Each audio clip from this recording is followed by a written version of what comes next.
भाइयों,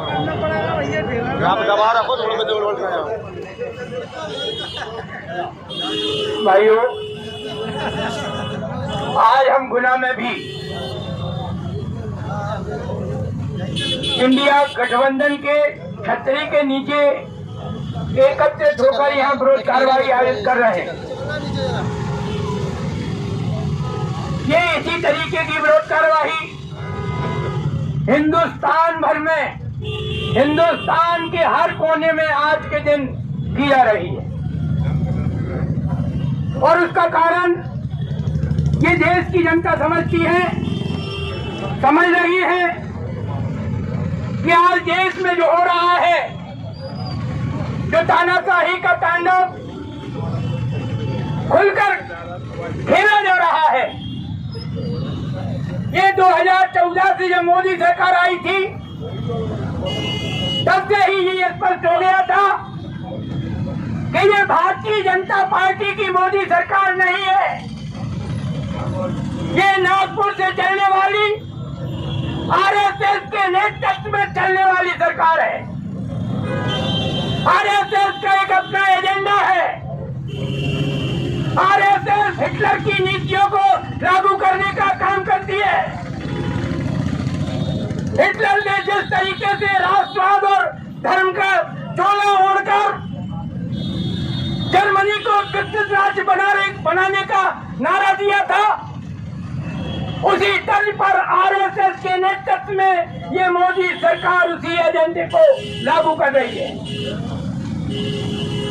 और ये आज जिस चरम पर ये सब पहुंच रहा है, ये आज जो पूरी तानाशाही को उजागर करने का काम मोदी सरकार कर रही है, तब उसकी मजबूरी भी है, क्योंकि देश की जनता के बीच हाहाकार मचा हुआ है। देश में रोजगार नहीं है, कर्मचारियों की रोजी रोटी जा रही है, आम जनता भूखों मरने की कगार पर है। और यहाँ तक कि एक संयुक्त राष्ट्र संघ की खाद्य और पोषण के संबंध में एक रिपोर्ट 2023 की जारी हुई है।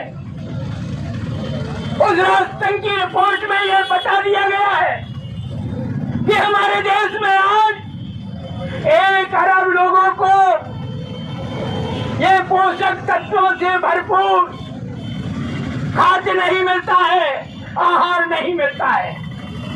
और इससे साबित होता है कि मोदी सरकार की नीतियों का परिणाम आज क्या हो रहा है।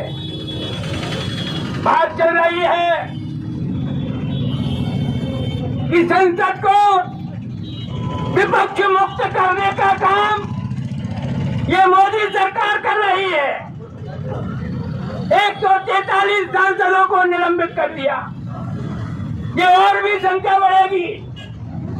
ये विपक्ष मुक्त संसद की बात तक नहीं रहेगी सीमा, ये सीमा संसद मुक्त भारत तक जाएगी। ये भारत संसद मुक्त हो जाए, किसी भी तरीके का चुनाव ना हो, मोदी के हाथ में ही सारी शक्तियां निहित हो जाए, इस नीति पर चल रही है ये सरकार। ये हेमा मालिनी जी जो सांसद है, इन्होंने सही कहा है। उनसे ये पूछा कि ये सांसदों को निलंबित क्यों किया जा रहा है, उन्होंने सही बात कह दी कि सांसदों को इसलिए निलंबित किया जा रहा है क्योंकि ये सवाल पूछते हैं, इसलिए इनको निलंबित किया जा रहा है। सवाल करना गुनाह है।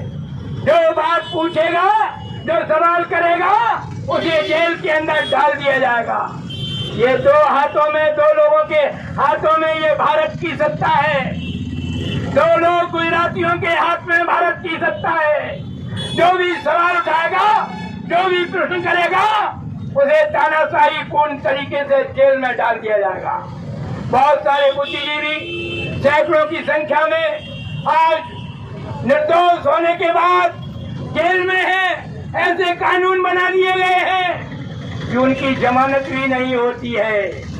और जो सरेआम बेटियों के साथ बलात्कार कर रहे हैं, बच्चियों के साथ बलात्कार कर रहे हैं, यौन शोषण में लिप्त है, वो भाजपाई सांसद विधायक तक, उन पर कोई कार्रवाई नहीं होती है। बचाव किया जाता है। महिला पहलवानों के साथ जिस तरीके के अत्याचार हुए किसे मालूम नहीं है, मगर कोई कार्रवाई नहीं हुई। ब्रजभूषण शरण सिंह को अगर मजबूरी में देश की जनता के दबाव में कुछ समय के लिए हटाया गया, आज वही उसी का ही नजदीकी व्यक्ति को उसका अध्यक्ष चुन लिया गया है। ये इस तरीके की तानाशाही है, मगर ये तानाशाही बढ़ने वाली है। आज ये जो चुनाव होने वाले हैं या हुए हैं, उसमें जो ईवीएम की भूमिका के संबंध में सवाल उठाया जाता है, वो पूरा सवाल नहीं है। ये जिस तरीके की निश्चिंतता के साथ ये मोदी सरकार नित्य नए नए हथकंडे, तानाशाही पूर्ण हथकंडे उठाने का काम कर रही है, ये हथकंडे और बढ़ने वाले हैं। और ये देश की जनता को उसका मुंह बंद करने के लिए ये ऐसे ऐसे कानून बनाए हैं। अभी सांसदों को अगर उन्होंने निलंबित कर दिया, संसद के अंदर सांसद नहीं है, सवाल करने वाला कोई विपक्ष नहीं है, तब ऐसे समय में उन्होंने धड़ाधड़ ऐसे कानून बना दिए, पास कर दिए कि जो जनता के ऊपर तानाशाही को थोपने के लिए उन्हीं हथकंडों का इस्तेमाल करेंगे। और ये इस तरीके से मोदी सरकार आगे आने वाले समय में, ये चुनाव भी नहीं होगा देश के अंदर, 2024 का जो चुनाव होने वाला है ये आखिरी चुनाव होगा। और इसीलिए ये सारी विपक्षी पार्टियां समझ रही हैं कि अगर मोदी सरकार के ऊपर देश की जनता के नेतृत्व करते हुए विपक्षी पार्टियों ने जो इंडिया गठबंधन के नाम पर, अलायंस के नाम पर जो गठबंधन किया है, अगर सामूहिक तौर पर हम संघर्ष के मोर्चे पर नहीं उतरेंगे, हम मोदी सरकार की ये जनविरोधी तानाशाही पूर्ण नीतियों का मुकाबला करने के लिए आगे नहीं आएंगे, तो हम आगे पूरी तौर पर हिटलर के तरीके से जब जर्मनी में तानाशाही थोप दी गई थी, वैसी तानाशाही हिंदुस्तान के अंदर हम देखने की कगार पर है।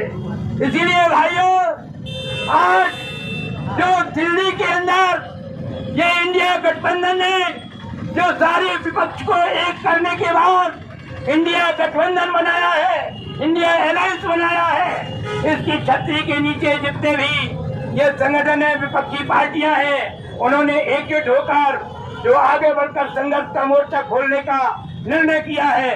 हम गुना में भी जो इंडिया गठबंधन ने निर्णय किया है, जो उन्होंने सोचा है, उस निर्णय के अनुरूप हम अपनी एकजुटता को गुना में भी बढ़ाएंगे।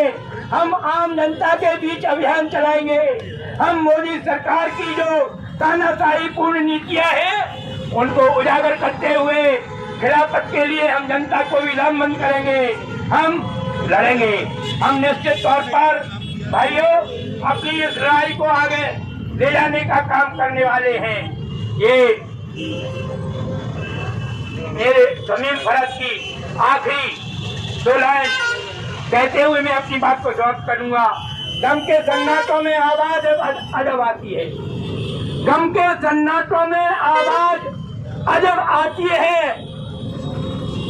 डर के सो जाए, डर के सो जाए या औरों को जगाएं हम लोग। साथियों, इसी समीर भरत की लाइनों के अनुरूप हम काम करेंगे। हम लोगों को जगाने का काम करेंगे। हम जनता के बीच जागरूकता पैदा करने के लिए एकजुटता के साथ संघर्ष छेड़ेंगे और इसी उम्मीद के साथ कि हम मोदी सरकार की तानाशाही पर लगाम लगाने के लिए अपनी एकजुटता की ताकत का इस्तेमाल करेंगे। लगातार हम इसी उम्मीद के साथ कि लड़ेंगे तो जीतेंगे जरूर। इसी उम्मीद के साथ मैं अपनी बात को समाप्त करता हूँ। धन्यवाद। इनकलाब जिंदाबाद।